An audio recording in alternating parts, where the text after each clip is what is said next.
அமைச்சருக்கு சேகர்பாபு அவர்களுக்கு சில விஷயத்தை நான் தெளிவுபடுத்த விரும்புகின்றேன். அவருக்கு திருப்பரங்குன்றத்தினுடைய சரித்திரம் சேகர்பாபு அவர்களுக்கு தெரியுமா? 1926 சுதந்திரத்திற்கு முன்பு இதே பிரச்சனை இங்கே வரும் பொழுது அங்க இருக்கக்கூடிய சப்பார்டினேட் ஜட்ஜ் ஒரு தீர்ப்பு கொடுக்குறாங்க. திருப்பரங்குன்றம் கோயில் எந்த டவுட் மேல தேவஸ்தானத்துக்கு சொந்தம், மலை யாருக்கு சொந்தம், அந்த பகுதிக்குள்ள அரசு நிலங்கள்ல இருந்து அரசுக்கு சொந்தமான 1926 கொடுக்கப்பட்ட தீர்ப்பு என்பது மிக தெளிவா இருக்கு. திருப்பரங்குன்றத்தை பொறுத்தவரை அது முழுமையா கோயிலுக்கு சொந்தம். அது 1926 அப்பீலுக்கு போறாங்க ஹைகோர்ட். 30 நாள் சபார்டினேட் ஜட்ஜில் நடந்த ஒரு என்கொயரி, ஒரே நாள் ஹைகோர்ட்ல இருவரும் சமாதானமா போங்கன்னு சொல்றாங்க. 1931 ஃபைனல் பிரிவி கவுன்சில், அதான் highest law of the land. Privy council என்ன சொல்றாங்கன்னா, இது மிக தெளிவாக, இது முழுமையாக சபார்டினேட் ஜட்ஜி கொடுத்திருக்கக்கூடிய தீர்ப்பை ஏத்துக்கிறோம், இது முழுமையா கோயிலுக்கு சொந்தம், அதோட பிரச்சனை முடிஞ்சது. அதன் பிறகு ரயில்வேஸ் அந்த கோயில் இருக்கக்கூடிய பாறையெல்லாம் உடைச்சு அதை மைனிங் பண்ண முற்பட்ட பொழுது கூட திருப்பரங்குன்ற கோயிலுடைய அத்தாரிட்டிஸ் அதை தடுக்கிறாங்க. நான் சொல்றது ஆங்கிலேயர்கள் காலத்துல. எனக்கு ஆங்கிலேயர்கள் இந்து மக்களுக்காக தற்காத்த ஒரு கோயில இப்ப இருக்கக்கூடிய அந்த திராவிட கும்பல், குறிப்பாக திராவிட முன்னேற்ற கழகம் அதை கொடுப்பதற்கு தயாரா இருக்கிறது தான் வேடிக்கை. அதனால சேகர்பாபு அவர்கள் முதல்ல இதெல்லாம் பேசுறதுக்கு முன்னாடி 1931 பிரிவி கவுன்சிலுடைய தீர்ப்பு எடுத்து ஒரு படிக்கட்டும். இன்னைக்கு புதிதாக இன்னொரு மதத்தை சார்ந்தவர்கள் இதை பிரச்சனை ஆரம்பிக்கிறாங்க. மேல காவல்துறை அனுமதிக்கிறாங்க, அவங்க போய் சாப்பிட்றாங்க, ஆடு எடுத்துட்டு போறாங்க, ஒரு மக்களால் தேர்ந்தெடுக்கப்பட்ட எம்பியா எடுக்கிறாங்க. ஒரு எம்பி மேல நடவடிக்கை எடுக்க துப்பில்லை அவருக்கு. இன்னைக்கு சேகர்பாபு அவர்கள் வீர வசனம் பேசிட்டு இருக்காங்க. சட்டத்துறை அமைச்சர் ரகுபதி சொல்றாங்க இரும்பு கடம் கொண்டு அடக்குவோம். நேற்று நீங்க அடக்கின லட்சணத்தை தானே பார்த்தோம். தமிழ்நாடு ஃபுல்லா உங்க காவல்துறை எங்க போய் யாரை பிடிக்கணும்னா, சாதாரணமா பெண்கள்கிட்ட குழந்தைகள்கிட்ட யாரு தவறு பண்றாங்களோ அவங்கள போய் பிடிக்கணும். அந்த காவல்துறைய பாரதிய ஜனதா கட்சி கிட்டத்தட்ட 350 பேர்த்துக்கு மேல வீட்டுல நைட்டு 2 மணில இருந்து காவல்துறை அங்க போட்டு அவங்கள கைது பண்ணி வச்சிருக்கிறீங்க. நன்றி சொல்லிக்கிறேன் காவல்துறைக்கு. ஏன்னா அந்தந்த ஊர்ல பாரதிய ஜனதா கட்சி தலைவர்களை நீங்க பெருசா வளர்த்திக்கிட்டு இருக்கீங்க. தெருவுல எங்க ஆளுகளை பெரிய ஆள் ஆயிட்டு இருக்காங்க. போலீஸ் 10 பேர் கைதா பண்ற அளவுக்கு நீங்க பெரிய ஆள் ஆயிட்டீங்களா? அதனால முதல்ல தமிழக காவல்துறைக்கும் முதலமைச்சருக்கு நன்றி சொல்லிக்கிறேன். நேற்று 350க்கும் மேற்பட்ட இடத்துல தமிழக பாரதிய ஜனதா கட்சியை கைது பண்ணி வச்சதுக்கு. ஏன்னா நீங்களே பெரிய ஆள் ஆக்குறீங்க, மக்கள் நாயகர்கள் அவங்களை கொண்டு வர்றேன். அதே நேரத்துல அந்த காவல்துறை எங்க பயன்படுத்தி இருக்கணும்? 4 மணிக்கு மதுரை மெட்ராஸ் ஹைகோர்ட் பெஞ்ச், மதுரை பெஞ்ச்ல தீர்ப்பு வந்த பிறகு எங்க போச்சு உங்களுடைய கௌரவம், உங்க வீரம் எல்லாம்? 1 மணி நேரத்துல மக்கள் சேர்ந்து இருக்கிறாங்க. தீர்ப்பு கொடுக்கப்பட்டு 1 மணி நேரத்துல மக்கள் நிக்கிறாங்கன்னா எந்த அளவுக்கு தன்னெழுச்சியாக மக்கள் வந்திருக்கிறாங்க. அதனால் சேகர்பாபு அவர்கள் முதல்ல சரித்திரத்தை தெரிஞ்சுக்கணும்.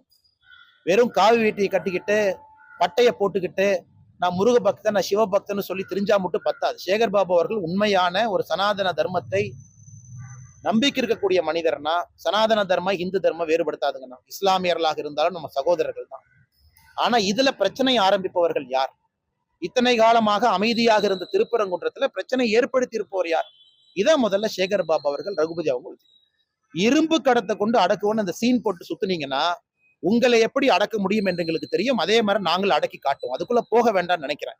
அதனால வார்த்தையை பயன்படுத்தும் பொழுது ரகுபதி அவர்கள் வார்த்தையை சரியா பயன்படுத்தணும். இன்னைக்கு எம்எல்ஏவா இருக்கேன், அமைச்சரா இருக்கேன். எத்தனை நாளைக்கு எம்எல்ஏ அமைச்சரா இருந்துருவீங்க? நாளை காலில் இருந்துருவீங்களா? அதனால எம்எல்ஏவாக இருக்கேன், அமைச்சரா இருக்கிறேன்னு சொல்லிட்டு இந்த வாய்க்கு வந்ததெல்லாம் பேசுனீங்கன்னா உங்களை எப்படி அடக்க வேண்டும் என்பது எங்களுக்கும் தெரியும். நாங்கள் அதை செய்தி காட்டுவோம். மக்கள் பிரதிநிதியா இருக்கிறீங்கிற ஒரே காரணத்துக்காக மரியாதை கொடுக்கிறோம். அந்த மரியாதையை தற்காத்து கொண்டு பேசுகின்ற வார்த்தைகள் சரியா இருக்கணும். அதனால இரும்பு கடம் கொண்டு அடக்குவோம். இவங்களாம் தப்பு பண்ணவங்களா? இவங்களாம் கஞ்சா வித்தவங்களா? இவங்கெல்லாம் பெண்கள் மீது கை வச்சவங்களா? இவங்கெல்லாம் முருகபெருமானுக்காக பக்தர்களாக அங்கே திருப்பரங்குன்றத்துல அந்த பகுதியில கோர்ட் அனுமதி கொடுத்த பிறகு அங்க சேர்றவங்க எப்படி இரும்பு கடத்தை கொண்டு அடக்குவீங்க? அவங்களாம் தப்பானவங்களா? இன்னைக்கு நான் முதலமைச்சருக்கு சொல்றேன், தமிழகத்துல லோக்சபா ஒரு கேள்விக்கு பதில் சொல்லியிருக்கிறாங்க. எந்த அளவுக்கு தமிழகத்துல கஞ்சா புழக்கம் அதிகமா இருக்குன்னு அதை நான் படிக்கிறேன், கேளுங்க. அதில் கவனம் கொடுங்க. 2021 தமிழ்நாட்டுல NDPS யாரெல்லாம் போதைப் பொருள் விற்கிறாங்களோ மொத்தமாக 2021 போடப்பட்ட வழக்கு 9632 பேருக்கு மேல வழக்கு போட்டிருக்கோம், NDPS கேஸ். இதே 2022 எவ்வளவு போட்டீங்க? திமுக 588. 2023 எவ்வளவு போட்டீங்க? 421. 2024 எவ்வளவு போட்டீங்க? 113. வெக்கமா இல்லையா? ஒரே ஒரு வருஷத்துல 2021 கஞ்சா வழக்கு NDPS 9632 வழக்கு போட்டிருக்கோம். 2022, 23, 24 3 ஆண்டுகளும் சேர்ந்து மொத்தமா போட்டப்பட்ட வழக்கு 1122.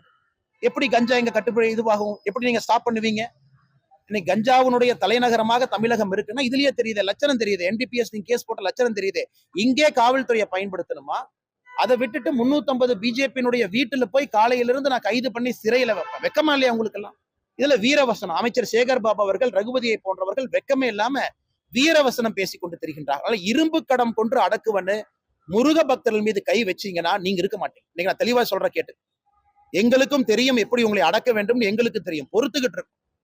தார்மீக ரீதியா கோர்ட் என்ன அனுமதி கொடுத்திருக்காங்களோ அதுபடி இது நடந்துகிட்டு இருக்கு. இத்தனைக்கும் நான் அந்த இடத்துக்கு போக கூட இல்லை. அதனால இரும்பு கடம்னு இன்னொரு முறை இந்த வார்த்தையெல்லாம் பயன்படுத்தி மிரட்ட பாத்தீங்கன்னா ரகுபதி அவர்கள் இருக்கிற இடம் அவருக்கே தெரியாது. நான் அமைதியான முறையில அறவழி முறையில சொல்றேன், அமைச்சர் என்பதை தெரிஞ்சு சொல்றேன்.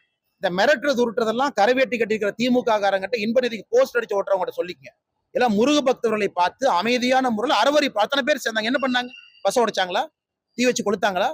பொது சொத்துக்கு சேதம் விளைவிச்சாங்களா? அமைதியான முறையில பேசிட்டு போயிருக்கிறாங்க. அதனால தமிழகத்துல இன்னைக்கு பிரச்சனை உருவாக்குவது யார்? பிரச்சனையை உருவாக்குவது திமுக. இத்தனை காலமா சும்மா திருப்பரங்குன்றத்தை ஊதி பெரிதாக்கியது யார்? நவாஸ்கனி போறதுக்கு அங்க என்ன ரைட்ஸ் இருக்கு? அங்க போய் மாமிசம் சாப்பிடறதுக்கு என்ன ரைட்ஸ் இருக்கு? அதையெல்லாம் பார்த்து நீங்க கைது பண்ணீங்களா, நடவடிக்கை எடுத்தீங்களா? காரணம் அப்பீஸ்மெண்ட், மைனாரிட்டி கம்யூனிட்டி அப்பீஸ்மெண்ட் ஓட்டு எனக்கு வேணும், அப்பதான் அவங்க ஓட்டு போடுவாங்க. அதற்கு அக்கறை சொல்லக்கூடிய திராவிட முன்னேற்ற கழகம் அமைதியான முறையில இந்து பக்தர்கள் வந்தா, முருக பக்தர்கள் வந்தா ஏன் கை வைக்கிறீங்க? இதைத்தான் நான் திரும்ப கேட்கிறேன். அதனாலதான் விலாவரியா சொல்ல வேண்டிய ஒரு கடமை பிரிவி கவுன்சில் தீர்ப்புல இருந்து. அதனால காவல்துறை NDPS கேஸ் அங்க அனுப்புங்க. வெறும் 1122 கேஸ் போட்டு வச்சிருக்காங்க 3 வருஷத்துல. ஒரே வருஷம் 9632 அங்க போடுங்க, சந்தோஷப்படுறோம். அந்த வீரவசனத்தை பிஜேபி தலைவர்கள் மீது, தொண்டர்கள் மீது காட்டாது.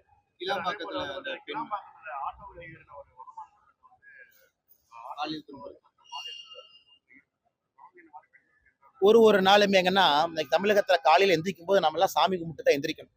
நேற்றை விட இன்னைக்கு என்ன கோரமா இருக்கும், இன்னைக்கை விட நாளைக்கு என்ன கோரமா இருக்கும். கிளாம்பாக்கத்துல சென்னையினுடைய மைய பகுதியில ஒரு பெண்ணை ஆட்டோல ஒருத்த கடத்திட்டு போறான்.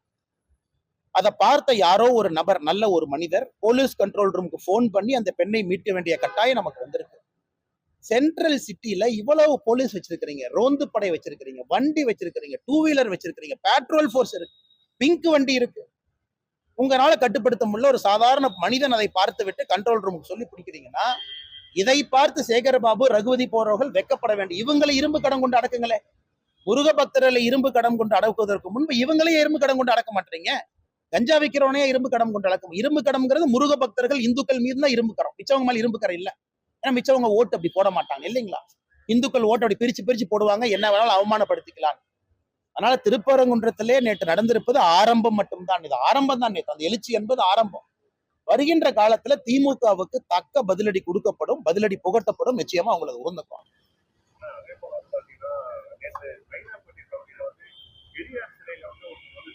அது தவறுனே. நான் ஏற்கனவே சொன்னது போலதான், பெரியாரின் மீது உடன்பாடு இல்லை, கோயிலுக்கு வெளியே அந்த வாசகத்தை வச்சிருக்கிறாங்க, உடன்பாடு இல்லை, அதை எடுத்துட்டு போய் பொது இடத்துல வச்சிடறோம்.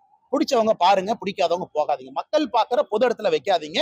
காமனா கவர்மெண்ட் சொல்ற இடத்துல எல்லா தலைவர் சிலையை வச்சுக்கலான்னு தான் நாங்க சொல்றோம்.